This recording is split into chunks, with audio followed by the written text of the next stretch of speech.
Maybe, are you sure she wasn't pregnant before she left you? Maybe didn't answer.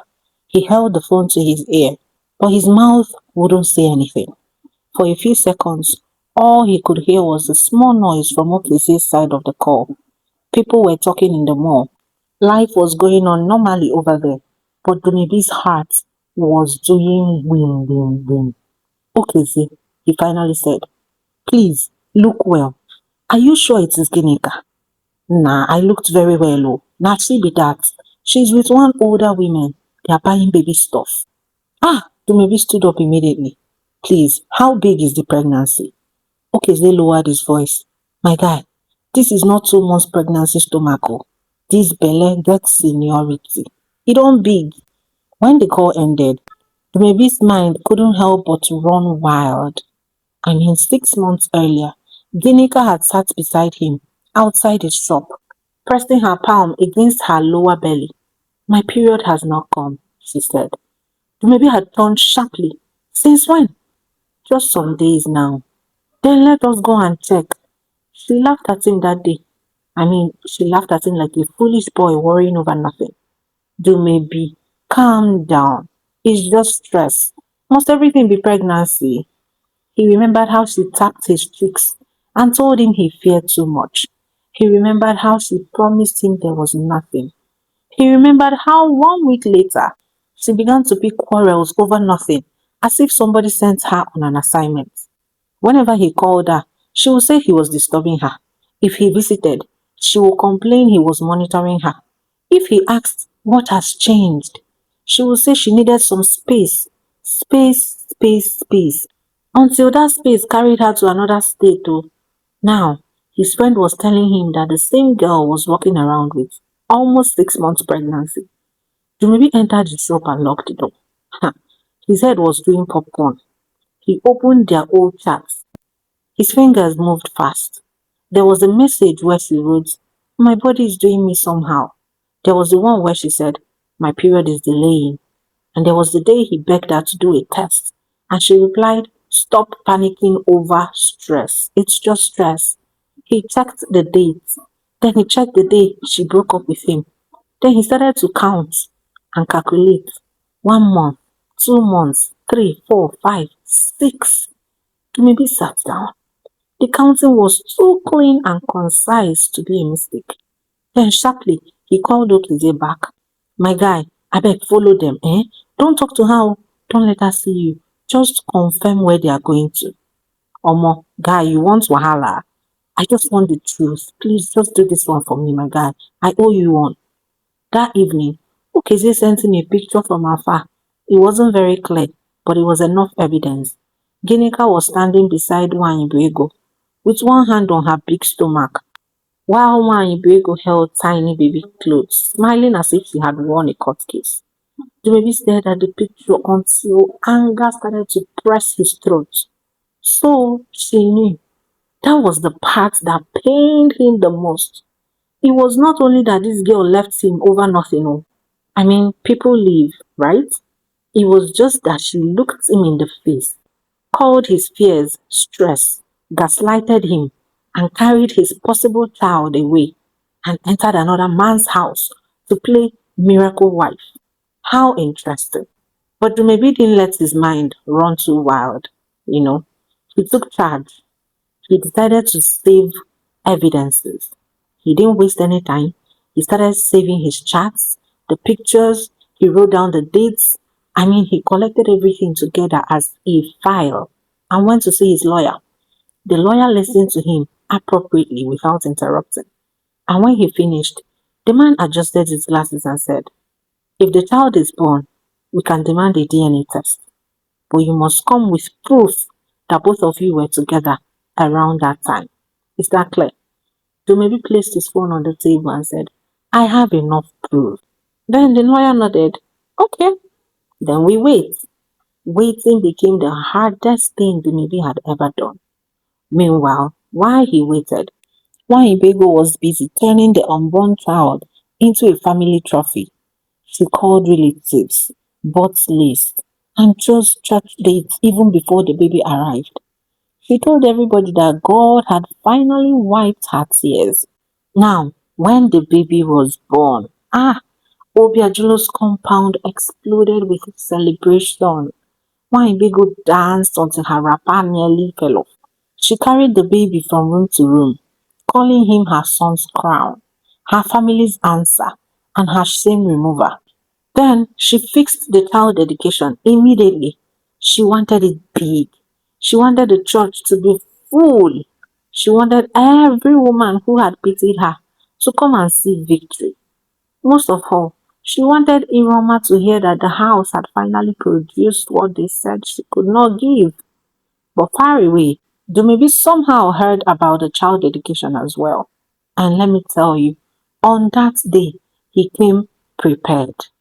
When Ibegu arrived at church, like the baby was her personal certificate from heaven. Ah, she wore royal blue lace, thick coral beads, and a smile so wide that even people at the back could see she was filled with pride. Every few minutes, she adjusted the baby's cap, touched his tiny hand, and looked around to make sure that everybody was watching her. After all the shame, God has remembered me. Praise the Lord, she announced to one church woman. And the woman nodded. Mama, God is faithful. Nwaibigo smiled. Very faithful, my sister. When the right woman enters a family, of course, blessings doesn't waste time. That day was absolutely beautiful. Iroma was sitting beside Mamu Jenna inside church. I mean, normally she wasn't supposed to come there. She didn't want to. She wanted to stay away. But Mamu Jenna had insisted. Nne, come and see with your eyes. Sometimes when people use your pain to dance, you need to watch the music and see how it finishes. So Iroma, decided to just come quietly, wearing her simple wrapper and blouse. No drama. She just came gingerly and sat at the back. In front, Obiagilo sat beside Ginika, smiling whenever people greeted him. Ginika looked very beautiful in a bright peach outfit, and baby was sleeping in her arms. But she was just restless. She would adjust baby's cap, touch her wrapper, look towards the church entrance again and again. Nwanyibego noticed and whispered, Nne, sit well. Today is your day. It's not for fear. Remove fear from you. Nothing they happen. Ginika nodded, but the fear didn't really leave her. The pastor called them forward a few minutes later, and Nwanyibego rose first, Piam, carrying herself like the mother of the groom at a royal wedding. Then Obiajulo, the Mumu goat's son, followed. Ginika stood with the baby, and the church began to clap. Then my parties, suddenly, the door opened and a man walked in with another man in a dark suit. Ginika saw him first and almost choked.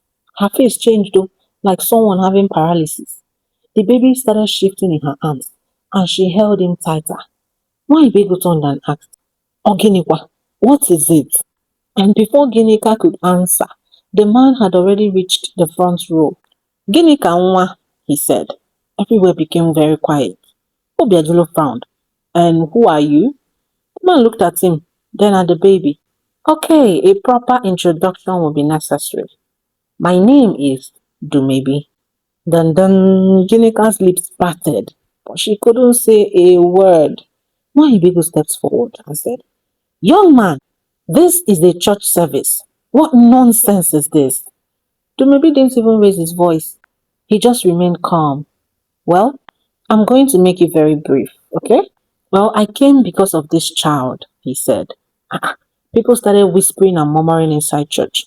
Obiajulu stood up straighter and said, What do you mean, young man?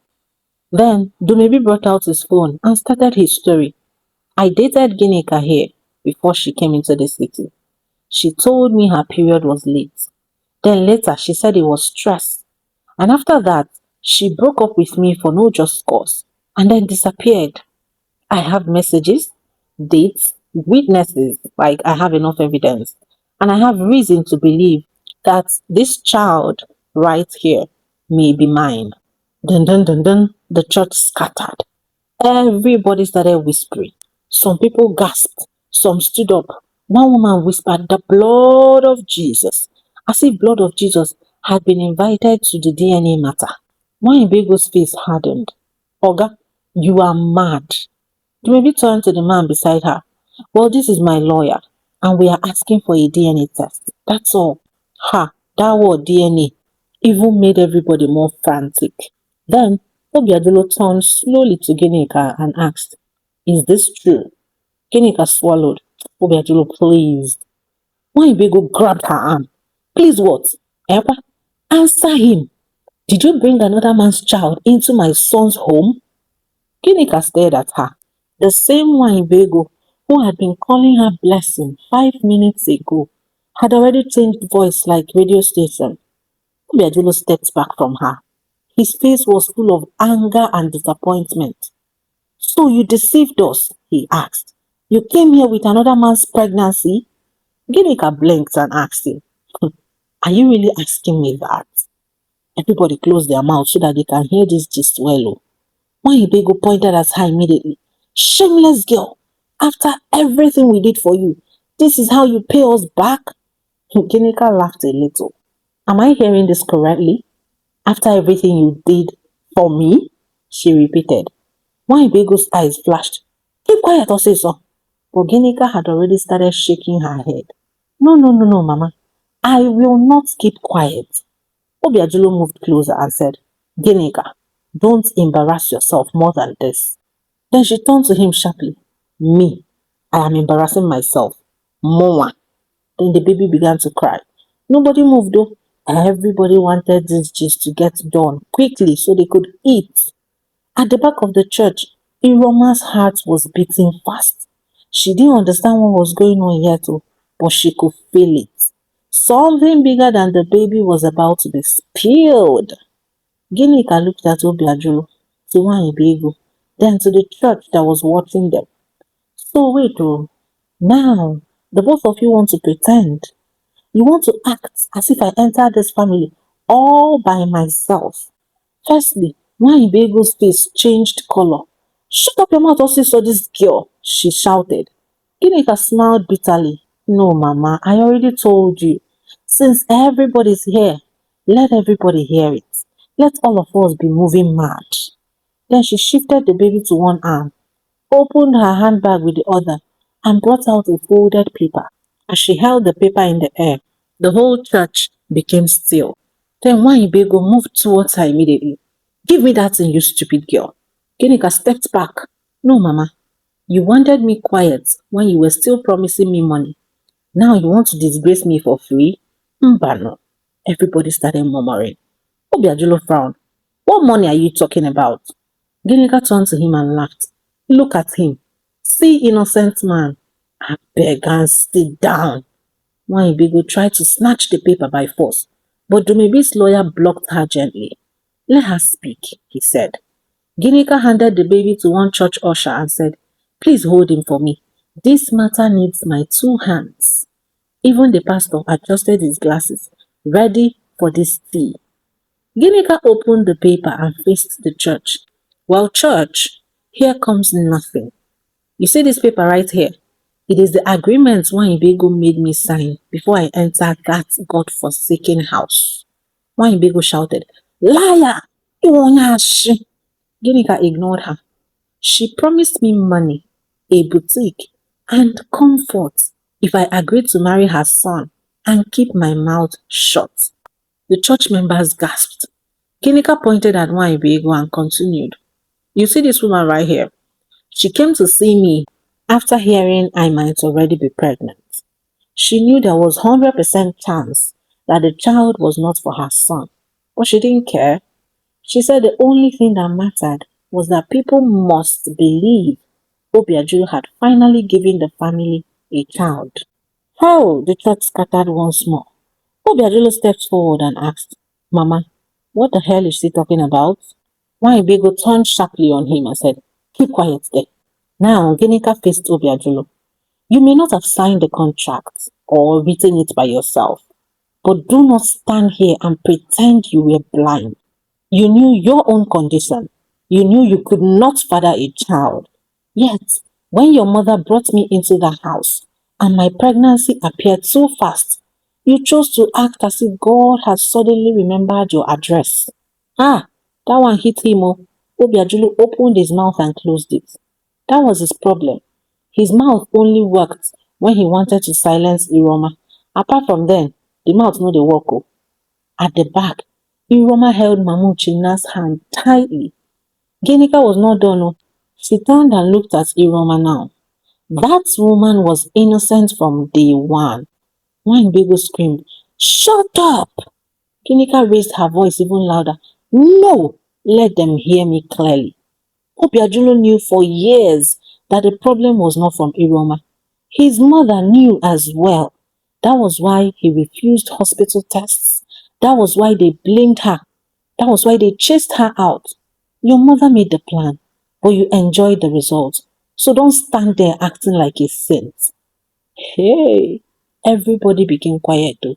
Even the baby stopped crying, as if he wanted to hear the remaining part of the gist. Iroma staggered, like she felt like she was going to faint. And Mama Uchenna caught her. "My sister, stand up.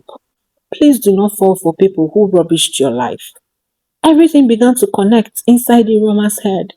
The herbs, the fasting, the hospital fights, Obiadulo's anger whenever tests were mentioned, her mother-in-law's insults, the sudden village trip, the pregnancy that came too quickly, the 7 years of pain suddenly stood in one line and pointed at the same wicked, crooked secret. Then Dumebi, the ex-boyfriend, stared at Ginika and said, "So you knew it could be my child, and you still decided to go ahead with this plan."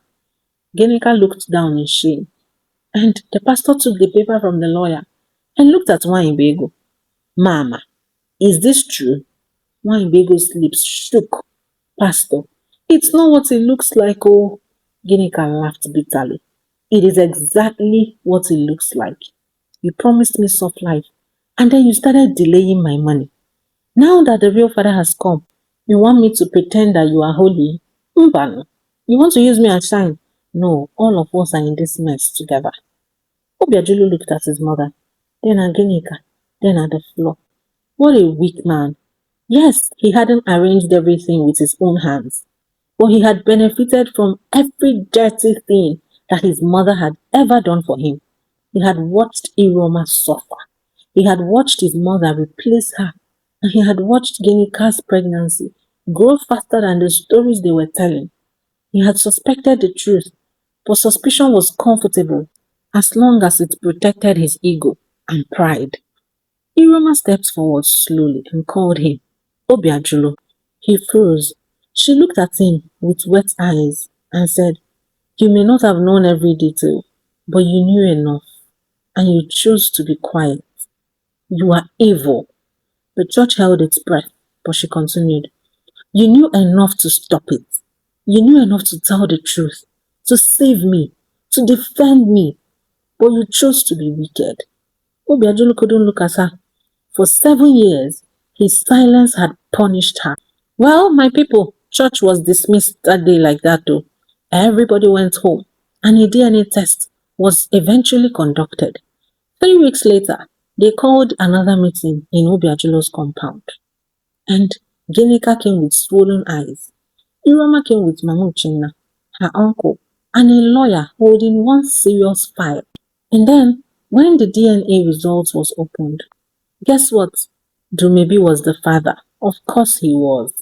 Waibego stared at the paper as if it had betrayed her. Obiajulu bent his head, and Ginika covered her face. The child they used to mock Iroma was not even theirs. Dumebi stood up and made something very clear, that he was going to fight for his son, and he was going to be a father for his son. And he wasn't even going to marry Ginika to be able to do that. No, he was just going to make sure his son grows up to call him daddy. Ginika cried, but tears couldn't save her. She lost Dumebi, lost Obiajulu's house, and lost the soft life they had promised her that she sold her conscience for. Then, as if it was her own turn now, Iroma's lawyer opened his own file, and the shop they seized from her was actually hers. She had the receipts, transfers, and witnesses. Obiajulu tried to speak again. "Iroma, Must we do it like this? Iroma looked at him from head to toe. Oh, you can talk now. I thought you were a goat that didn't know how to talk, but only followed command. What did you say when they were packing and throwing my clothes out of your house? And his mouth did shut up. The shop was duly returned to her. Obiadulu also paid for the goods they had seized and the shame they poured on her name. And to raise the money, he had to sell the land Nwanyibego had been keeping for the family's future. As for Nwanyibego, she lost her place as the women's leader. They pursued her immediately. The same women who followed her and, entertained her running mouth and wickedness now avoided her. Children started calling her DNA Mama. And even when their parents warned them, the name was already there and it's not going anywhere. Ogbuefima Dakolam also fell, the man that helped them connive everything. I mean, once people heard he helped them hide the dirty plan, family stopped calling him to settle matters. His red cap remained, yes, but the respect it carried died. Obiadulo's shame became daily food. Men greeted him with side eye. Women whispered when he passed, and his compound became so quiet. Meanwhile, Iroma reopened her shop and named it Iroma's Place. And people came to see if shame had broken her. But they saw her standing strong. Her business grew. Then, like play, Zimuzo entered her life. This man was a calm Igbo widower living in Canada with one little daughter named Kosiso. He came to Nigeria to buy some fabrics and see his family, you know. But then he met Iroma in her shop. He didn't treat her like a wound. He treated her like treasure. Kosiso loved her at first. The little girl always ran into the shop asking, Auntie Roma, did you keep biscuits for me? Iroma would laugh. And after a few months of dating, Zimuzo married her openly, without shame and drama. And months later, he processed her papers and Iroma relocated to Canada with him and Kosiso. When the villagers heard this one, hey, mouths opened, eyes widened, because the woman they chased out with one bag was now entering a aeroplane as a loved wife to the abroad. See upgrade now. In Canada, Iroma helped Zimuzo grow his African stock. Her life was peaceful, respected by her husband and her new sweet child. Months later, Iroma herself became pregnant. And when the news reached Nwanyibego, she sat on the floor and put her hand on her head. Obiajulu was even outside drinking garri when his mother told him. Iroma, he asked. Yes, so they said she's pregnant in Canada. Nwanyibego whispered. And Obiajulu said nothing.